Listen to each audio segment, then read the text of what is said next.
Dan semoga ke depan Indonesia bisa ya berubah dengan perubahan yang lebih baik. Jadi itulah para ikhwan rahimakumullah, bagaimana sikap kita terhadap bangsa Palestina. Kalau kita punya uang, membantu lebih baik. Kenapa? Mereka lebih senang dibantu dengan logistik. Kalau kita yang datang ke sana, maaf kita ini kecil-kecil ya, apalagi tidak terlatih, hanya ngantar nyawa dan merepotkan mereka. Seharusnya mereka berperang, malah nguburin kita. Jadi mereka bilang begitu. Kan dulu ada kan di tempat kita yang tadi kita bacain Fatihah, ya, Khalid itu, Khalid Skype ya, dari Gaza. Dia 23 orang meninggal keluarga syahid. Dan dia ada di luar, ya itulah mereka. Ketika keluarganya ya kena musibah, mereka tidak ada rasa takut, datang. Bukan menjauh dari tempat itu, malah datang masuk ke Gaza. Semoga sudah masuk, kemarin masih tertahan di Rafah, di Mesir. Tidak bisa masuk, tapi dengar-dengar pintu Rafah sudah dibuka. Ya kalau pintu Rafah dibuka, masuk orang-orang Palestina yang militan ada di luar, masuk semua. Dan mereka memang ya secara secara fisik, masya Allah, kuat-kuat, gede-gede orangnya, dan ya tulang-tulangnya juga ya kebiasaannya makan daging. Kalau kita kan makan sayur. Sehingga dulu kan Khalil yang di Zawiyah, tidur di Zawiyah dulu kan ada saya gitu.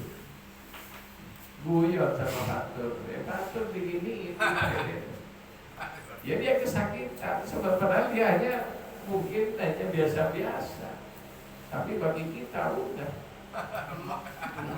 kena gini gitu.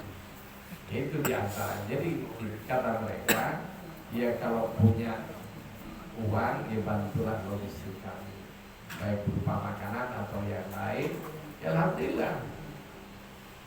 Walaupun dinyinyirin, ya, FPI bisa mengumpulkan dana dan bisa bikin rumah sakit. Ya gara-gara seperti itu, maka cap teroris bagi FPI.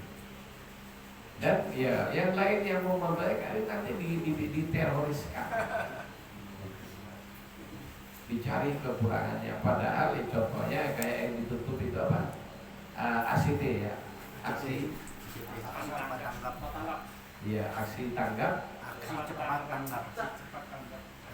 ACT, aksi cepat tanggap itu jelas kan punya truk air minum ini macam-macam di sana jelas.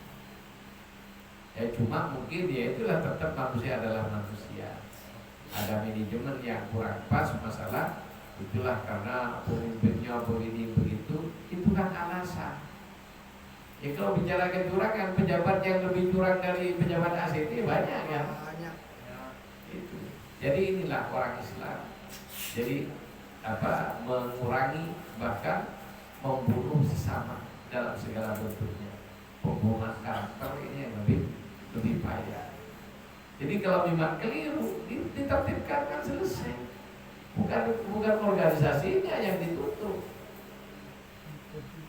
Sehingga ya karena tidak ada itu, ya di situ ada orang-orang ahli keahliannya ini yang tidak gampang.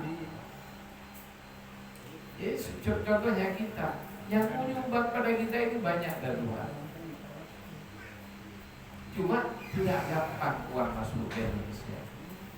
Jadi yang palakannya di mana-mana, di palak ini, sehingga ya uang yang gede sekalipun kalau bisa masuk 40% ke kantong penerima itu sudah bagus. Jadi ini para ikhwan. Jadi ya kalau preman yang pinggir jalan paling 5.000 perak. Ini ayo langsung ini kita pakai korting karena yayasan 40%. Jadi mintanya langsung matok 40%. Ya kalau hanya sejuta aja sudah berapa 40%? 400.000. Kalau 1 miliar. 40%. 400 juta mobil, kalau lebih dari 1 miliar. Sehingga namanya uang bermiliar-miliar nyampainya itu ke sana ke sini. Itulah kondisi negara kita saat ini. Sehingga investasi itu, apalagi investasi itu banyak macam. Jadi inilah para ikhwan rahmatullah.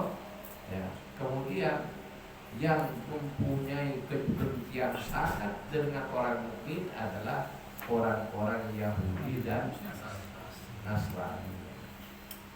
Terus bagaimana kok dengan ayat ini pas?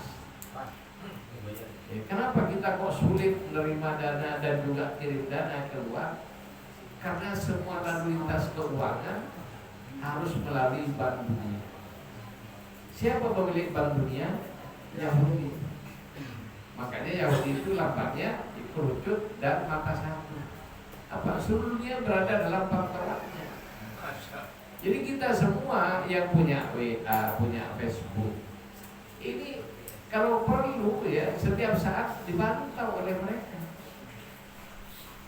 Ini tahu kalau kita pengajian sekarang mereka tahu. Masuk ke dalam jaring mereka. Makanya lampak mata satu itu menguasai dunia dengan pantauan mereka. Tidak ada yang boleh luput dari pantauan mereka. Apalagi ada duitnya, apalagi urusan politik dan lain sebagainya. Sehingga tidak usah kaget kalau kita tiba-tiba misalnya di luar negeri ditangkap, itu ada tokoh ditangkap di luar negeri, jangan kaget. Karena datanya sudah dipegang semua. Jadi itulah kebencian mereka, bagaimana mereka menghalang-halangi syiar Islam khususnya. Dan yang dipakai untuk itu orang Islam juga. Coba yang nangkap Habib Rizik siapa? Siapa? Orang Islam.